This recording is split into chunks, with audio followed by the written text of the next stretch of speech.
السلام علیکم ورحمۃ اللہ وبرکاتہ۔ ماشاءاللہ ان قریب ذی الحجہ کا مہینہ شروع ہونے جا رہا ہے، جس میں اللہ کے نیک بندے اللہ کا قرب حاصل کرتے ہیں قربانی کے ذریعے سے۔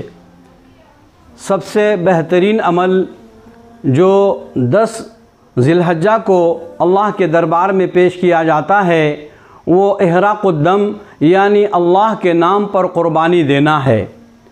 چلیے اس سلسلے میں ہمارے دینی بھائیوں کے رہنمائی کے لیے قربانی کا طریقہ اور قربانی کی دعا ان کو بتلائی جا رہی ہے تاکہ وہ آسانی کے ساتھ قربانی کر سکے اور دعاؤں کو یاد رکھے تاکہ اللہ کے قرب میں زیادہ سے زیادہ اضافہ ہو۔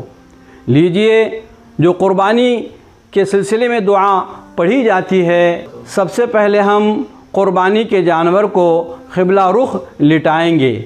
اس کے بعد جو دعا پڑھیں گے وہ یہ ہے: انی وجہت وجہی للذی فطر السماوات والارض حنیفا وما انا من المشرکین ان صلاتی ونسکی ومحیای ومماتی للہ رب العالمین وبذلک امرت وانا اول المسلمین۔ یہ دعا ہونے کے بعد بندہ اپنی طرف سے اظہار کرتا ہے، کہتا ہے اللہم لکا ومنکا۔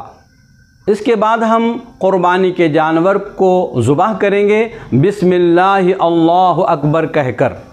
ماشاءاللہ یہ ہمارا قربانی کا جانور اللہ کے نام پر ذبح ہوا ہے۔ ہمارا یہ قربانی کا عمل ہونے کے بعد اگر اس جانور کے اندر 7 حصے ہیں، 7 احباب شریک ہے تو ان کے لیے یہ دعا پڑھی جائے گی۔ اللہم تقبلہ من کہہ کر ہم وہ تمام 7 احباب کا نام لیں گے اور کہیں گے کما تقبلتا من حبیبکا محمد صلی اللہ علیہ وسلم و خلیلکا ابراہیم علیہ السلام۔ اب ماشاءاللہ یہ ہمارا قربانی کے اندر جو عمل کیا جاتا ہے وہ مکمل ہو چکا ہے اور اللہ کے دربار میں ہماری قربانیاں مقبول ہو گئی ہے۔ اللہ تعالی ہمیں دینی باتوں پر عمل پیرا ہونے کی توفیق عطا فرمائے۔